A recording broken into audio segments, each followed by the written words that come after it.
السلام علیکم معزز سامعین، میں ہوں محمد شہباز اور آپ دیکھ رہے ہیں ہمارا یوٹیوب چینل اسٹریٹ ٹروتھ۔ آپ کو ہمارے یوٹیوب چینل پر خوش آمدید۔ معزز سامعین، میں حاضر ہوا ہوں ایک نئی ویڈیو کے ساتھ، جس میں ہم آج سلطان صلاح الدین ایوبی رحمۃ اللہ علیہ کے بارے میں، ان کے حالات زندگی کے بارے میں آپ سے چند باتیں ذکر کرنے والے ہیں، جن میں ان کا نام نسب، تعلیم و تربیت اور ان کے جنگی حالات زندگی پیش کرنے والے ہیں۔ تو ویڈیو کی طرف بڑھنے سے پہلے آپ سے گزارش ہے کہ آپ ہمارے چینل پر نئے ہو تو ہمارے چینل کو سبسکرائب کریں، ہمارے ویڈیو کو لائک اور شیئر کریں۔ سلطان صلاح الدین ایوبی کا اصل نام یوسف بن ایوب تھا۔ اپنے والد کی نسبت سے وہ ایوبی نام سے مشہور ہو گئے تھے۔ صلاح الدین آپ رحمۃ اللہ علیہ کا لقب تھا۔ آپ عراق کے شہر تقریت میں 1137 عیسوی میں پیدا ہوئے۔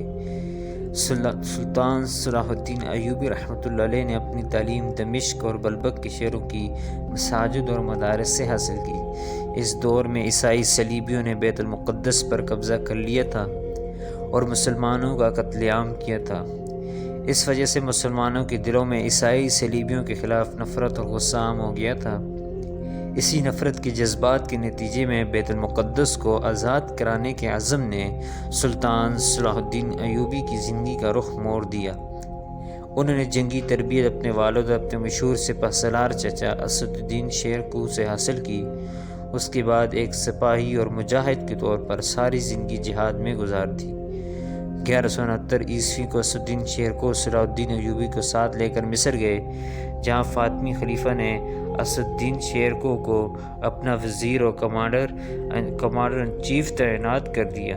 2 ماہ کے بعد اسد الدین شیر کوہ کے انتقال کے بعد سلطان صلاح الدین ایوبی رحمۃ اللہ علیہ کو اس کی جگہ وزیر مقرر کر دیا گیا۔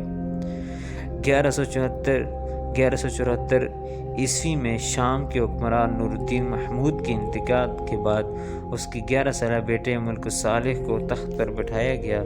ملک صالح کی بدعمالیوں اور کمزوریوں سے صلیبی عیسائی فائدہ اٹھانا چاہتے تھے۔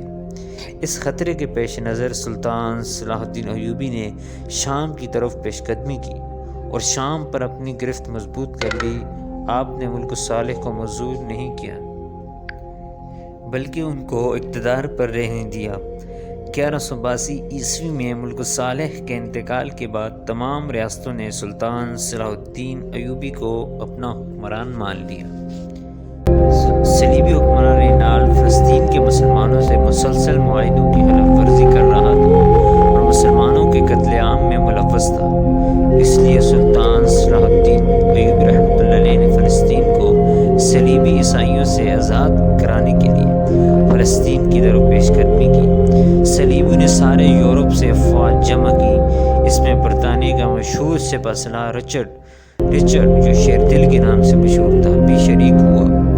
بیت المقدس کی فتح کے لیے 1187 عیسوی میں بہت بڑی جنگ ہوئی، جو تیسری صلیبی جنگ کے نام سے مشہور ہے۔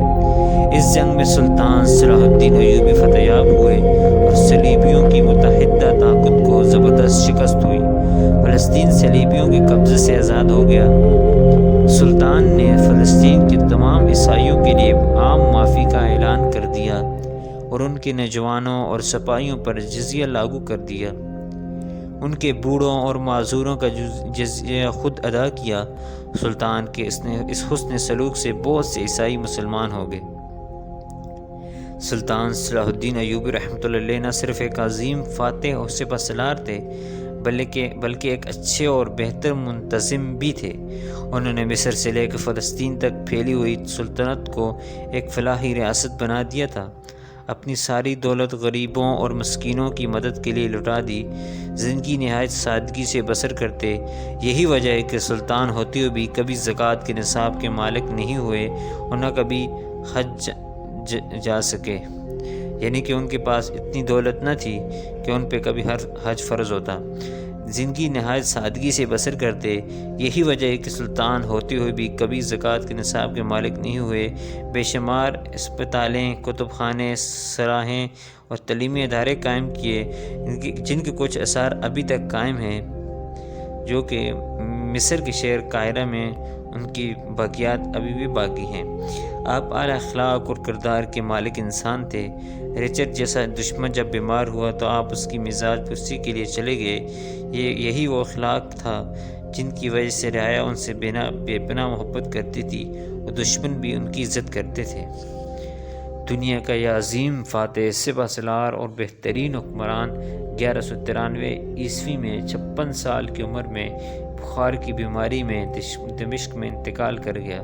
انتقال کے وقت آپ کی چھوڑی ہوئی کل ملکیت میں ایک کوٹ، ایک گھوڑا، ایک دینار اور 36 درہم تھے۔ معزز سامعین، آج کی ویڈیو میں ہم نے سلطان صلاح الدین ایوبی رحمۃ اللہ علیہ کی مختصر زندگی کے حالات آپ کے سامنے ذکر کیے ہیں، جن سے ہم آج بالکل ناواقف ہو چکے ہیں۔